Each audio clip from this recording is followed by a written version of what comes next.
Welcome to the coloring book flip through. I got this book last month and I promised to make a review. And finally I did paper test and flip through. I do love all books by Tolkien and I love movies by Peter Jackson, so I wanted to have coloring book dedicated to the world of Tolkien for a long time. And from the variety of books, from the various reviews on YouTube, I noticed for myself books illustrated by Italian artist Mauro Mazzara. There were two books printed. One was World of Tolkien and the second was Beasts of Tolkien. And while I was thinking which one I want to purchase, do I need both of them?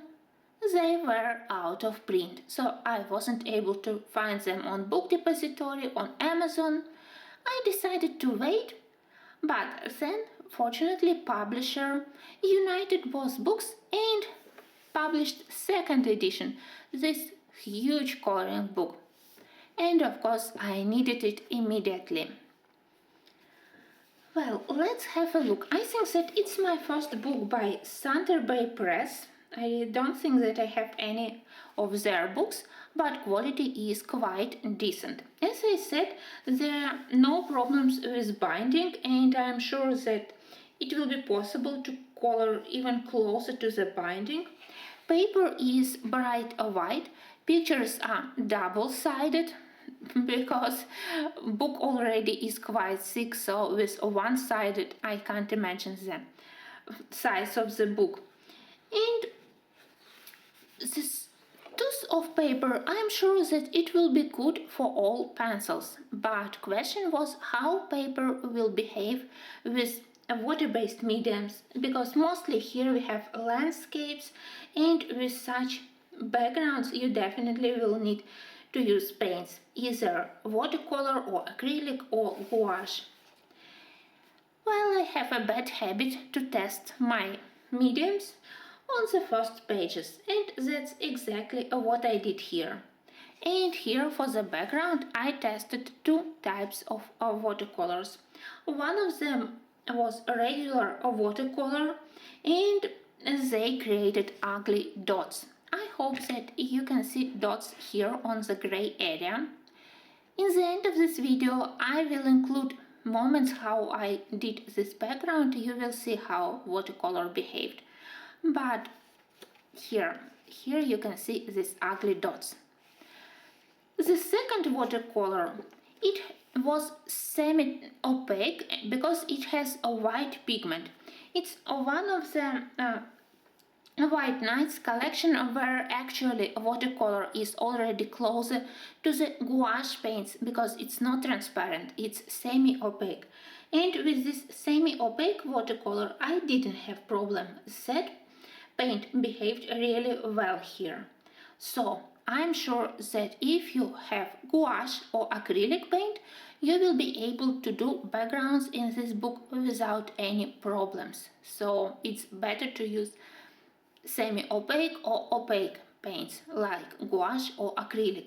Or the second way how to do backgrounds here is to prepare your paper using clear gesso. I also included in the end of this video moments how I covered the left page with clear gesso.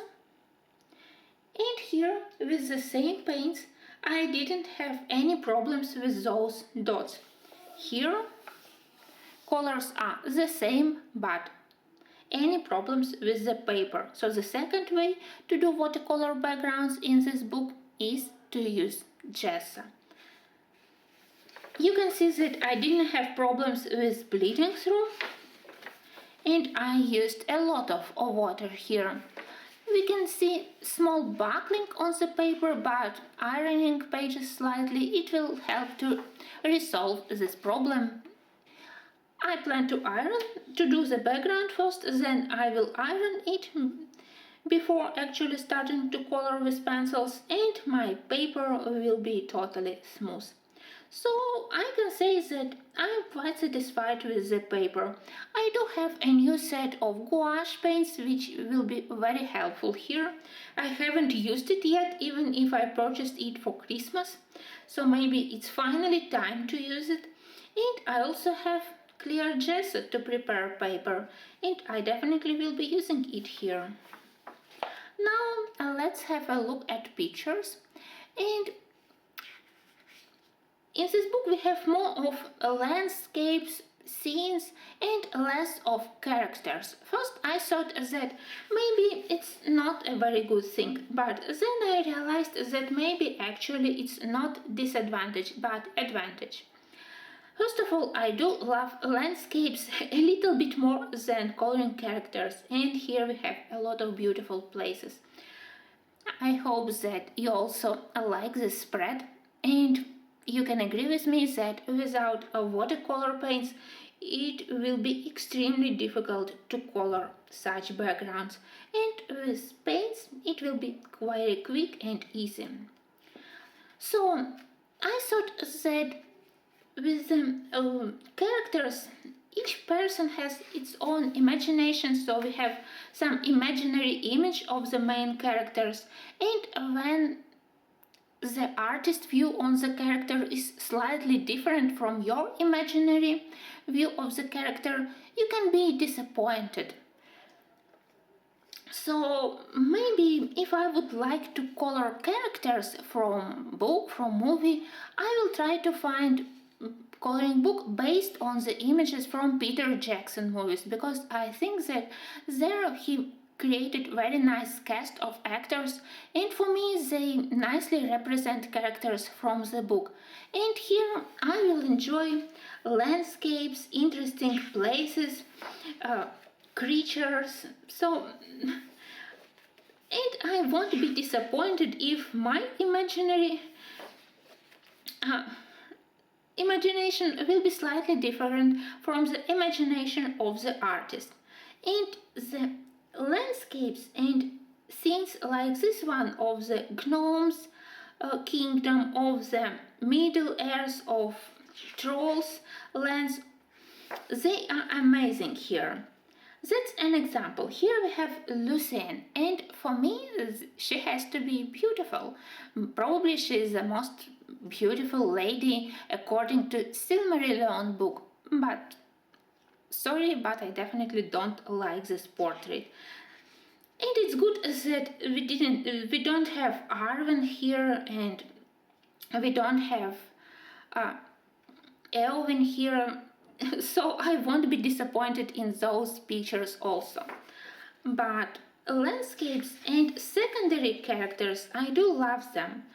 You know that for me it's more interesting, more inspiring to do something like this comparing to doing portraits. That's why I am totally happy with the book.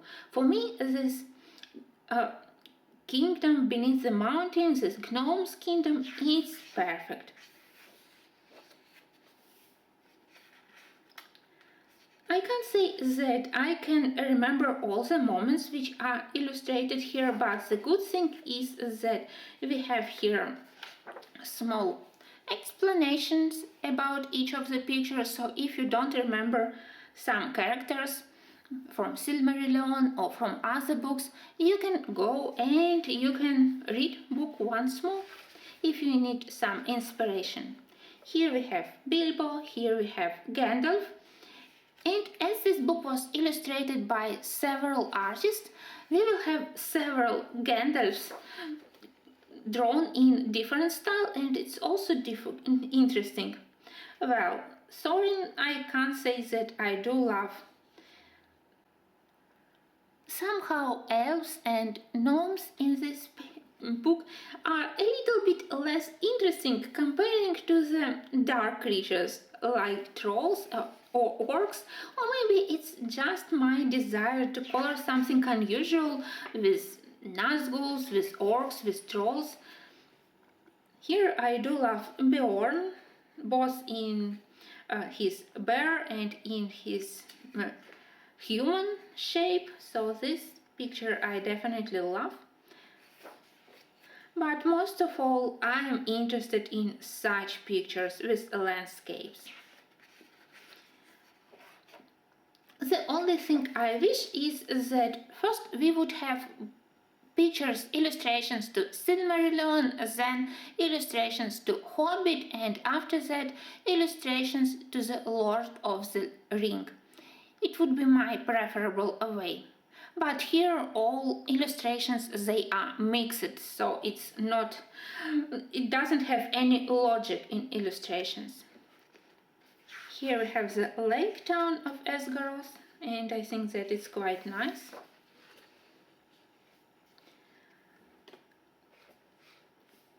Here we have another representation of Thorin from another illustrator. In the end we have a list of which illustrator created picture on each page, so it will be interesting to see.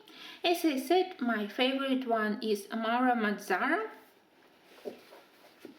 but the other ones also can be interesting to look at. I can't wait to do this one, it's sheer and I think that it's beautiful spread. You can quickly do the first layer with watercolors or with gouache and then add some details like flowers, like bricks, trees using color pencils.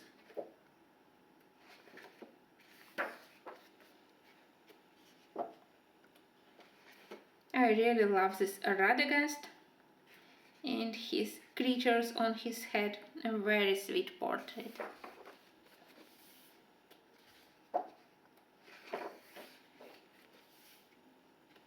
Nazguls, they are present on several pictures in this book and all of them are very interesting. We have them here. Later will be another spread with Nazguls in bigger size, and it's interesting how to color them. It's challenging and that's why I am interested in this book. Finally, here we have Legolas, here we have Aragorn. I can't say that I love the way they are represented, but still, maybe I will color them, but definitely I will start from landscapes. Another page with Aragorn and Gandalf by the other illustrator. How beautiful is this spread with Anduin. This book definitely will be for you if you are more into coloring nature, landscapes and less into coloring people. I have to check, I think that there are another coloring book dedicated to Tolkien which was based more on the movies, so there were more main characters, more scenes from the Lord of the Ring, but I'm quite happy with this one. I don't plan to color everything each page here. I think that it's simply impossible with such a thick book. I'm happy to have it as an art book to look at these beautiful landscapes. Of course, I will be coloring it. And I'm glad that I found a way how to color it with paints. It will be one of the books where I definitely will be practicing my coloring skills with paints.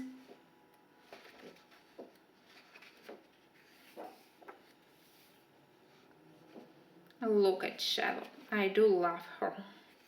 Here we have Frodo.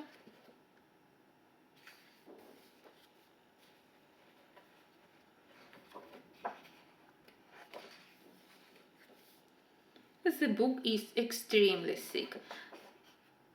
I definitely will have a lot of choices of what to color first. But as I said, somehow pictures with orcs and trolls for now are a little bit more interesting for me. I do love compositions on the page, details. I don't know if I would start anything in May.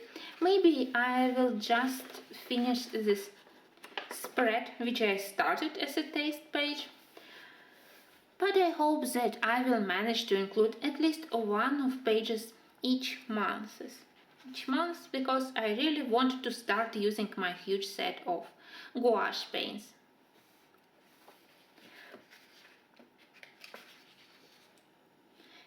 The same spread as we had in the beginning of the book, where I started to test my paints, so if something goes wrong with that page, I will have the second attempt here.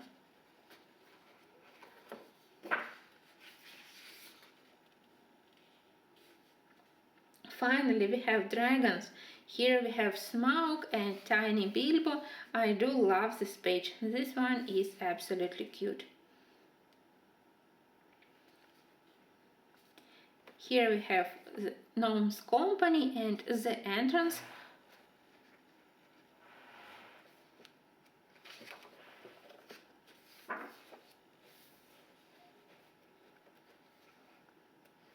That's what I said. We had that illustration to Hobbit. Next we have this illustration to the Lord of the Rings, where they went and saw those fallen warriors.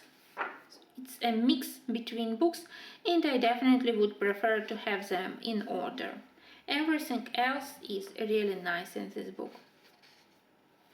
I love this spread with ants.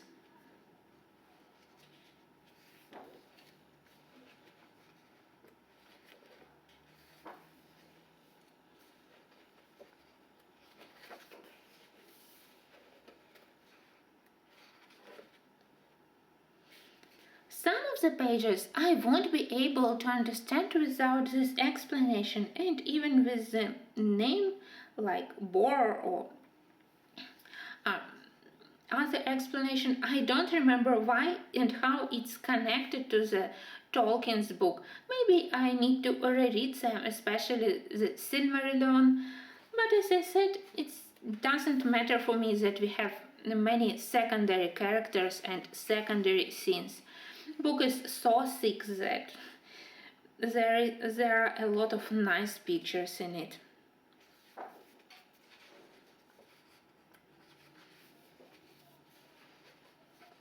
And sometimes with a less interesting picture you feel more free. You are not so nervous to color it, to make a mistake in coloring, and sometimes such works, they can be even more interesting to do and to look at in the end, to practice your coloring skills.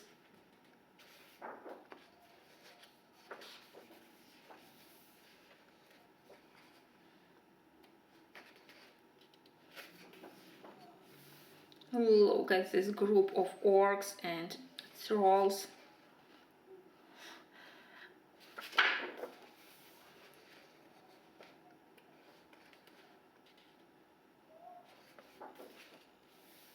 Here we have the Oath Breakers, and gorgeous spread. I love this moment in the movie when Aragorn talked to the king of the Oath Breakers, and I do love their representation here.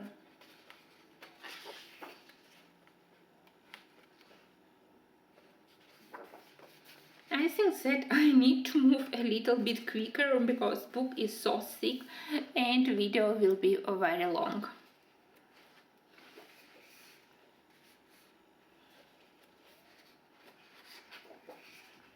Another very interesting spread. Here we have the Valley of the Dreadful Death.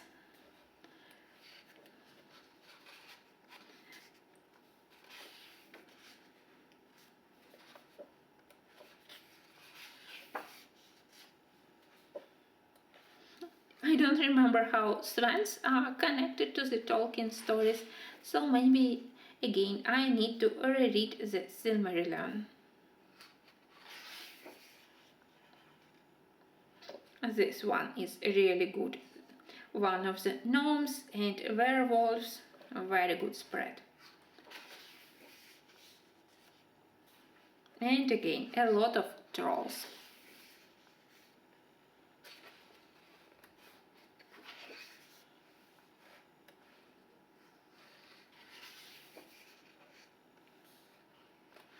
Another very nice spread. I do love this composition.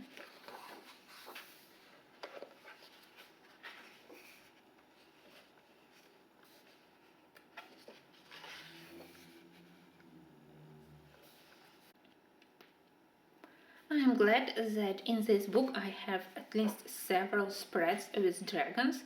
I do love to color them, and a lot of creatures. Another very good spread with the King of Goblins. Here we have Balrog and Gandalf. And the final spread, very impressive, again with Nazgul.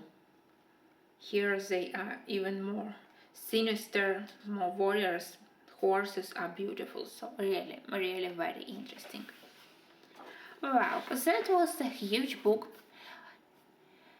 And as a fan of Tolkien, I'm perfectly happy. I hope that my advice about using either gouache or acrylic or to prepare paper in this book with clear gesso before using watercolor will be helpful for you. And I hope that in May or in June I will start to show you my first works from this book. Thanks for watching and have a good time.